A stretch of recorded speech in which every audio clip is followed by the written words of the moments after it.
समाज माध्यमांवर की हिंदी भाषा सक्तीच्या विरोधात जो मोर्चा निघणार आहे तो एकच मोर्चा असेल, जय महाराष्ट्र असेल म्हणतो. असेल की दोन भावांचा फोटो दाखवला, दोन भाऊ त्या दिवशी एकत्र पाहायला मिळणार महाराष्ट्राला एका स्टेजवर. महाराष्ट्रामध्ये सध्या शालेय शिक्षणात हिंदी भाषा सक्तीचा विषय हा सुरू आहे. शालेय शिक्षणात त्रिसूत्री भाषा धोरणाच्या नावाखाली आमच्या लहान मुलांवर मातृभाषेत शिक्षणाचं सोडून द्यावं, ते आमचं आम्ही बघू. एक तिसरी भाषा हिंदीच्या नावानं लादली जाते. हे ओझं आमच्या मुलांना पेलवणार नाही,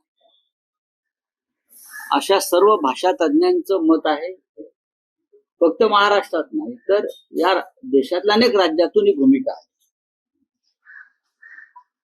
फक्त हिंदीला विरोध आहे म्हणून आमची भूमिका नाहीये. आमचा हिंदीला विरोध नाहीये भाषा, पण शालेय शिक्षणामध्ये अशा प्रकारे तुम्हाला महाराष्ट्रात जबरदस्ती करता येणार नाही. गुजरातला यातून वगळलेला आहे नेहमीप्रमाणे. याच्यावर अनेक मराठी भाषिक संस्था एकत्र आल्या आणि त्या काम करतायत. खास करून मराठी भाषेच्या विकासासाठी काम करणाऱ्या संस्थांनी राज ठाकरे यांची भेट घेतली असेल, उद्धव ठाकरे यांना इथे भेटलेल्या.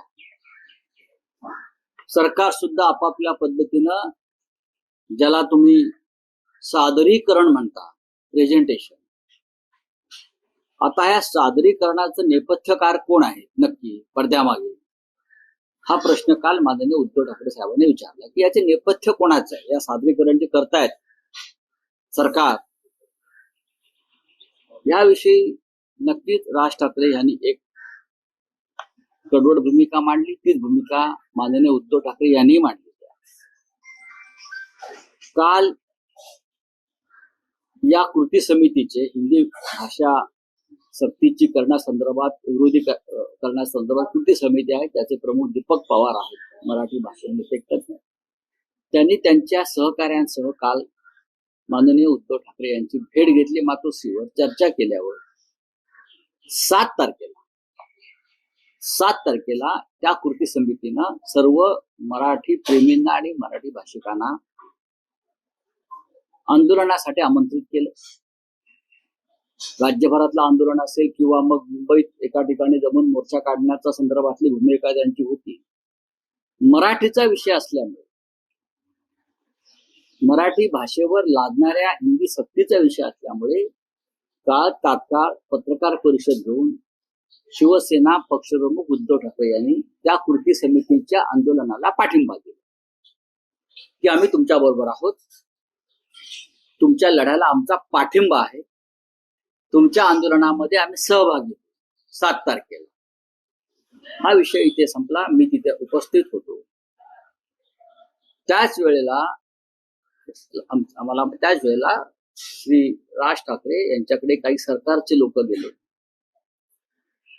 काही सादरीकरण करण्यासाठी हिंदी संदर्भात. ते बहुधा ते सादरीकरण राज ठाकरे यांना मान्य नसावं, आणि त्याच वेळेला आम्ही आतमध्ये पत्रकार परिषद घेत असतानाच राज ठाकरे यांनी सुद्धा एका आंदोलनाची घोषणा केली, मोर्चाची घोषणा केली. ती 6 तारखेला. त्याची कल्पना आम्हाला मातोश्रीत नव्हती, कारण आम्ही आतमध्ये होतो. आमच्या बैठक आटपून मी बाहेर पडल्यावर, उद्धवजींचा निरोप देऊन बाहेर पडल्यावर मला माननीय राज ठाकरे यांचा फोन आला. त्यांची अशी भूमिका आहे की आपण म्हणजे माननीय उद्धव साहेबांनी 7 तारखेला आंदोलन सुरू करायचं ठरवलं आहे आणि मी आता 6 तारखेची घोषणा केली. मराठी माणसानं आणि मराठी भाषेसंदर्भातले 2 मोर्चे वेगळे निघणं हे बरं दिसत नाही. हे एकत्र आंदोलन झालं तर त्याचा जास्त प्रभाव पडेल आणि मराठी भाषिकांना त्याचा आनंद होईल. आणि त्या संदर्भात त्यांनी ती भूमिका जी सांगितली, मी म्हटलं ठीक आहे, मी शिवसेना पक्षप्रमुखांशी या विषयावर चर्चा करतो.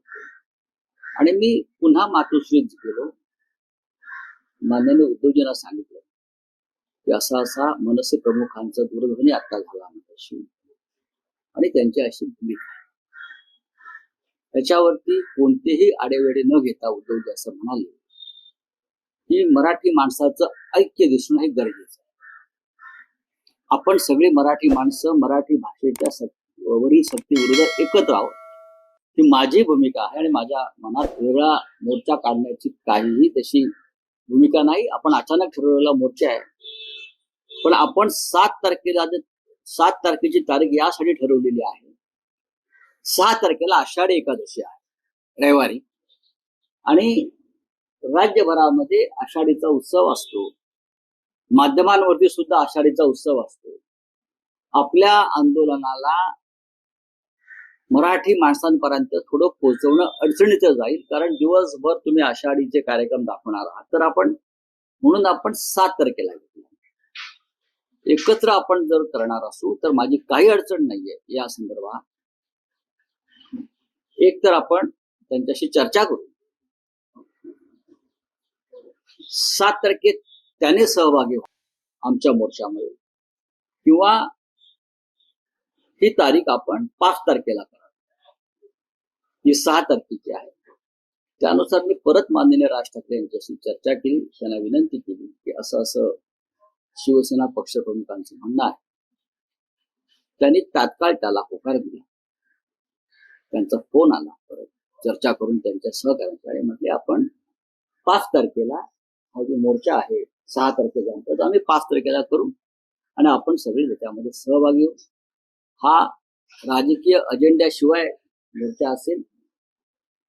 एकच अजेंडा मराठी भाषा, कोणताही अजेंडा नाही, आणि आपण सगळे त्याच्यामध्ये मराठी भाषिक म्हणून सहभागी होऊ आणि त्याला माननीय उद्धव ठाकरे साहेबांनी मान्यता दिली. त्याच्यामुळे 7 तारखेला जे शिवसेनेचं आंदोलन होतं ते आणि 6 तारखेला जे माननीय राज ठाकरे यांचं आंदोलन होतं त्याऐवजी दोघांचं एकत्र आंदोलन आणि मोर्चा हे आता 5 तारखेला निघेल. आता फक्त 5 तारखेला जी वेळ ठरवलेली आहे सकाळी 10ची वेळ सोयीची नाहीये. आम्ही त्या संदर्भात दोघे मिळून चर्चा करू आणि कुठून कुठे मोर्चा न्यायचा या संदर्भात आम्ही चर्चा करू. आता त्यांनी पूर्वीच्या त्यांच्या कार्यक्रमानुसार काही गोष्टी जाहीर केल्या. त्याच्यात सकाळी 10 ही वेळ कोणालाही सोयीची नाही मोर्चासाठी. लोक लांबून येतात. महाराष्ट्राच्या कानाकोपऱ्यातून या मोर्चात लोक सहभागी होतील, त्यांना सोयीचं व्हावं म्हणून वेळेच्या बाबतीत काही बदल केले जातील. त्या संदर्भात मी आज बोलेन माननीय राजसाहेबांशी आणि त्यांच्या सहकार्यांशी, आणि वेळ आपण थोडी मागे पुढे करू आणि जागेचं नियोजन सुद्धा करू. आम्ही असं ठरवलेलं आहे, हे आधी सांगितलेलं आहे की मुंबईवर आणि महाराष्ट्रावर ज्या प्रकारे मराठी भाषा आणि मराठी माणसावर आक्रमण आणि अतिक्रमण सुरू आहे त्या संदर्भातल्या कोणत्याही भूमिका घेताना आम्ही 100 वेळा विचार करू की मराठी माणसामध्ये कोणत्याही प्रकारची फूट नाही, संघर्ष नाही. निदान या प्रश्नावरती आम्ही एकत्र आहोत आणि राहू.